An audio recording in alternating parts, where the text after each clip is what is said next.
Alors, jeudi dernier, en fin d'après-midi, la ministre du Tourisme et députée de Berthier à l'Assemblée nationale, Caroline Proulx, a annoncé un plan de relance touristique d'une valeur de près de 753 millions, dont une partie sera versée sous forme de prêt ou de garantie de prêt. On discute de l'accueil de ce plan dans la région avec le directeur général du tourisme lanaudière, M. Denis Brochu. Bonjour, M. Brochu. Bonjour. Alors d'abord, là, qu'est-ce qui vous plaît le plus dans ce plan? Bien, premièrement, je veux vous dire le plan arrive exactement au bon moment. On l'attendait, on est prêt, l'industrie est prête à recevoir les Québécois. L'industrie touristique a fait ses devoirs au niveau des mesures sanitaires. Vous n'avez pas idée de tout ce qui a été mis en place pour s'assurer de recevoir les Québécois en toute sécurité. Des plans qui ont été adoptés par la santé, acceptés par la santé publique, mis en œuvre sur le terrain. Et évidemment, on est heureux, très, très heureux de ce que la ministre nous annonce, de ce qui vient du ministère du Tourisme en termes de programme. Beaucoup de choses qu'on a demandé même que la ministre a accepté de faire, sachant là, quels étaient les besoins sur le terrain. Je donne des exemples. Là, bon, des programmes pour stimuler les Québécois à voyager. C'est intéressant. On est déjà en train de travailler là-dessus, nous autres, pour bâtir de l'offre de forfait pour que d'ici une semaine ou deux, là, ça puisse être disponible pour l'ensemble des Québécois.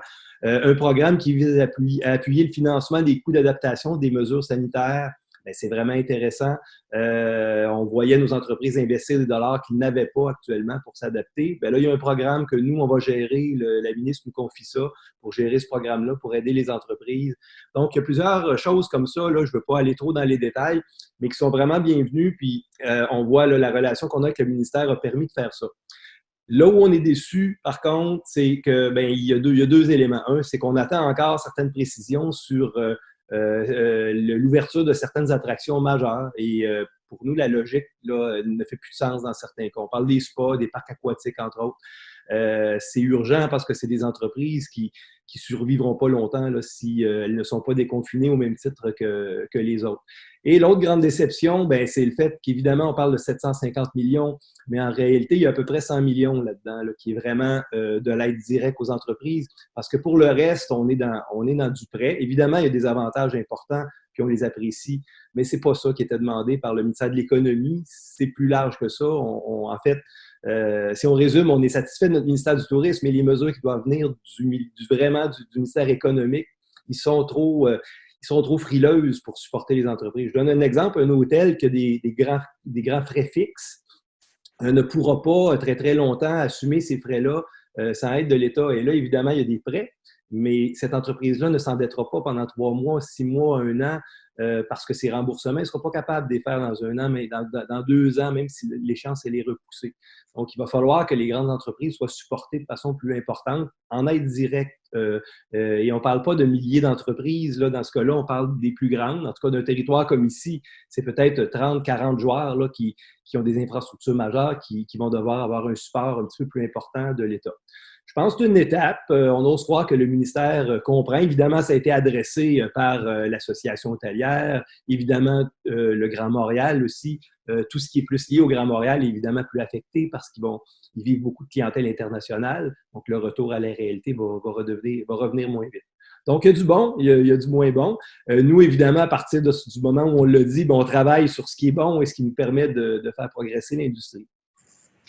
Vous donniez l'exemple d'un hôtel qui a des frais fixes à assumer et tout ça et qui va hésiter à aller chercher des prêts. J'ai cru voir qu'il y a aussi de l'aide possible pour dire, ben, vous n'avez pas beaucoup de monde en ce moment, profitez-en pour faire des rénovations. Mais si on a déjà de la misère juste à couvrir nos frais fixes, est-ce qu'on va en plus s'endetter pour faire des rénovations en même temps? C'est peut-être pas très réaliste. Ça va être, dépendamment du contexte de chaque hôtel, ça peut être intéressant. C'est pas un programme, on est content qu'il soit là, ce programme-là. Il y a des hôtels qui vont dire, ben, je m'apprêtais justement à rénover, donc tant qu'à faire, je vais fermer 3 mois et puis je vais rénover mon hôtel, je vais profiter de ces avantages-là. Tant mieux, mais il y a une question de contexte. L'entreprise qui n'était pas dans ce contexte-là, qui venait de rénover ou qui ne prévoyait pas ça maintenant, seule n'en sera pas dans des grandes rénovations demain matin là, parce qu'il y a un programme qui permet d'avoir du capital là, avec certains avantages. Donc, on se sent un petit peu comme... je vous donne une image. Il a passé une tornade, c'est vraiment ça. Hein? L'ensemble du Québec, l'ensemble du monde est affecté, mais l'industrie touristique est particulièrement affectée. Ça a emporté, le terrain est ravagé, le toit est parti.